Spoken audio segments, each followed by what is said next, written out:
अखेर लाडकी बहीण योजनेअंतर्गत महिलांची चौकशी सुरू झाली असून यामध्ये आता डेटा देखील राज्य सरकारकडे मिळाला असून महिलांना अपात्र करण्याचे देखील काम सुरू झाले आहे। यामध्ये पुणे जिल्ह्यामध्ये फक्त एकाच निकषांमधून तब्बल 75,000 महिलांना बाद करण्यात आले आहे।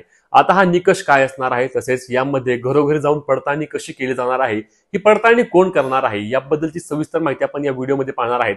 त्यामुळे व्हिडिओला शेअर करा आणि अशाच प्रकारच्या महत्त्वाच्या माहिती अपडेटसाठी आपल्या चॅनलला हक्काने सबस्क्राइब करा। नमस्कार मित्रांनो, मी विराज। मुख्यमंत्री माझी लाडकी बहीण योजनेअंतर्गत मागील अनेक दिवसांपासून ज्या चर्चा सुरू होत्या की लाडकी बहिणींची चौकशी केली जाणार का, यामधून कोणत्या महिलांना बाद केले जाणार, त्यासोबत कोणत्या महिलांकडून पैशांची वसुली केली जाणार, जानेवारी आणि फेब्रुवारी महिन्यामध्ये आता कुठल्या महिलांना पैसे जमा होणार, त्यासोबतच 2100 रुपयांचा निर्णय घेण्यापूर्वी यामधून नक्की किती महिलांना बाद केले जाणार, याबद्दल अनेक ठिकाणी चर्चा सुरू होत्या। तर यामध्ये आता प्रशासनाकडून काल अधिकृत माहिती मिळाली असून यामध्ये आता राज्य सरकारने सर्व निकषांची अंमलबजावणी करण्यास सुरुवात केली आहे। आता हे निकषांमध्ये अंमलबजावणी कोणत्या पद्धतीने केली जाणार आहे, तर सर्वात प्रथम यामध्ये काय केलं आहे की त्यांनी आरटीओ म्हणजे जो परिवहन विभाग आहे, परिवहन विभागाकडून एक डेटा मागवला आहे। म्हणजे एक गाव आहे समजा, त्या गावाचा संपूर्ण डेटा त्यांनी घेतला आहे। त्यामध्ये डेटामध्ये काय तर यांच्यामध्ये कोणाकोणाकडे चारचाकी वाहन रजिस्टर केलेलं आहे याची माहिती मिळत आहे।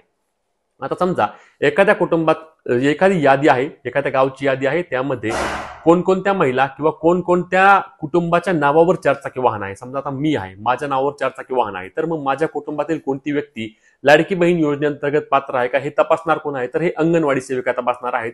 अंगणवाडी सेविकांकडे तुमच्या गावातील संपूर्ण चारचाकी वाहन असणाऱ्यांची यादी देण्यात आलेली आहे। आणि तर अंगणवाडी सेविका काय करणार मग की तुमच्या घरातील म्हणजेच की तुमच्या घरातील कुठल्याही व्यक्तीच्या नावावर चारचाकी वाहन असल्यास तुम्हाला या योजनेतून बाद करणार। आता यामध्येच पुण्यामध्ये 75,000हून अधिक बहिणींकडे चारचाकी वाहन आहे, म्हणजे त्याच्या कुटुंबाकडे चारचाकी वाहन आहे। एकूण 25 लाख अर्जांपैकी 75,000 महिला तर पहिल्या अटीमध्येच म्हणजे पहिल्या निकषामध्येच बाद झाल्या आहेत। त्यामुळेच आता तुमच्या देखील घरी चारचाकी वाहन असल्यास याची चौकशी अंगणवाडी सेविका करणार आहेत आणि चारचाकी वाहनधारक असणाऱ्या सर्व महिला या योजनेतून सर्वात आधी बाद होणार आहेत। त्यानंतर तुमच्या कुटुंबाचे वार्षिक उत्पन्न देखील तपासले जाणार आहे। यासाठी तहसील विभागाकडून राज्य सरकार सर्व माहिती घेणार आणि त्यानंतर ज्या कुटुंबाचे वार्षिक उत्पन्न 2.5 लाखापेक्षा जास्त आहे अशा देखील महिलांना या योजनेअंतर्गत बाद करण्यात येणार आहे। कारण यामध्ये प्रशासनाकडून स्पष्टपणे सांगण्यात आलं आहे की लाडकी बहीण योजनेअंतर्गत आम्ही सर्व महिलांकडून अर्ज करतेवेळीच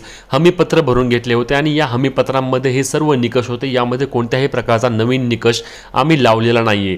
आता यामध्ये काय काय चौकशी होणार, तर सर्वात आधी तुम्हाला सांगितलं त्या पद्धतीने आरटीओ परिवहन विभागाकडून चारचाकी वाहनांचा डेटा घेतला आहे आणि यामध्ये चारचाकी वाहन ज्यांच्या कुटुंबामध्ये त्या महिलांना बाद केले जाणार आहे। त्यानंतर 2.5 लाखाहून जास्त ज्यांचे वार्षिक उत्पन्न आहे त्यांना देखील या योजनेअंतर्गत बाद केले जाणार आहे। यानंतर वयोमर्यादेबद्दल जी अट होती की 18 ते 65 वर्ष वयोगटातील महिला या योजनेचा लाभ घेण्यासाठी पात्र आहेत, तर ते देखील तपासले जाणार आहे। कारण यामध्ये काही ठिकाणी असे देखील निदर्शनास आले आहे की 18 वर्षांपैकी कमी असलेल्या मुली देखील या योजनेचा लाभ घेत आहेत, तर 75 किंवा 70 वर्ष वयोगट असलेल्या देखील वृद्ध महिला देखील योजनेअंतर्गत लाभार्थी आहेत, त्यांना देखील या योजनेमधून आता बाद केले जाणार आहे।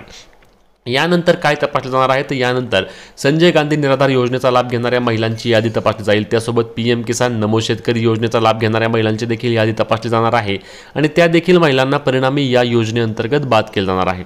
आणि यामुळेच अनेक महिला आता या योजनेअंतर्गत बाद होणार आहेत। काही ठिकाणी मिळालेल्या सोर्सनुसार किंवा माहितीनुसार 30 लाख महिला लाडकी बहीण योजनेअंतर्गत पुढच्या हप्त्यासाठी बाद होतील। आणि मग ज्यावेळी मार्च महिन्यामध्ये किंवा एप्रिल महिन्यामध्ये इलेक्शन वेळी राज्य सरकारने जो शब्द दिला होता की आम्ही या योजनेचे पैसे आता महिन्याला 2100 रुपये करणार आहे, तर 2100 रुपयाचा निर्णय घेतला जाईल, परंतु त्यामध्ये अनेक महिला या योजनेअंतर्गत बाद होणार आहेत। कारण सर्व अटी निकषांची तपासणी करूनच पुढील महिलांना हप्ता मिळणार आहेत, म्हणजे 2100 रुपये मिळणार आहेत। आता यामध्ये विभागाकडून किंवा प्रशासनाकडून देखील एक बाब स्पष्टपणे सांगण्यात आली आहे की कोणत्याही प्रकारची सक्तीची वसुली आम्ही करणार नाही। म्हणजेच की योजनेअंतर्गत ज्या महिला बाद होतील त्यांना पुढील हप्ते मिळणार नाहीत, परंतु त्यांच्याकडून पैसे रिटर्न देण्यासाठी त्यांना कुठल्याही प्रकारची वसुली केली जाणार नाही।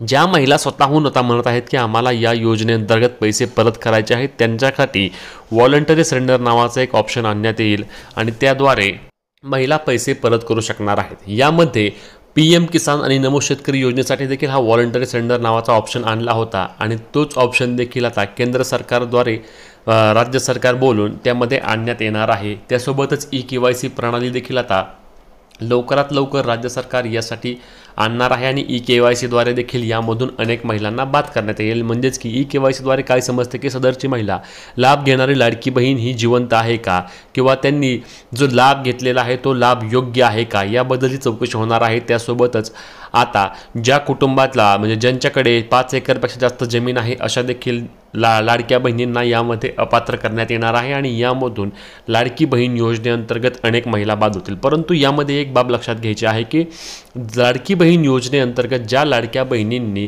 राज्य सरकारला संपूर्ण बहुमत मिळालं, म्हणजेच की लोकसभेच्या निकालानंतर आपण पाहिलं की राज्यामध्ये महाविकास आघाडीला अत्यंत चांगल्या प्रमाणामध्ये मतदान मिळालं होतं, परंतु विधानसभेला लाडकी बहीण योजनेअंतर्गत लाडक्या बहिणींनी ज्या पद्धतीने संपूर्ण वातावरण बदलून टाकलं आणि महायुतीला स्पष्ट बहुमत दिलं। आता ज्या महिलांनी यामध्ये पैसे घेतले होते त्यांना देखील या योजनेतून बाद केल्यास या महिला देखील मोठ्या प्रमाणावर नाराज होणार आहेत, असे देखील महिलांकडून आणि लाडक्या बहिणींकडून बोलले जात आहे।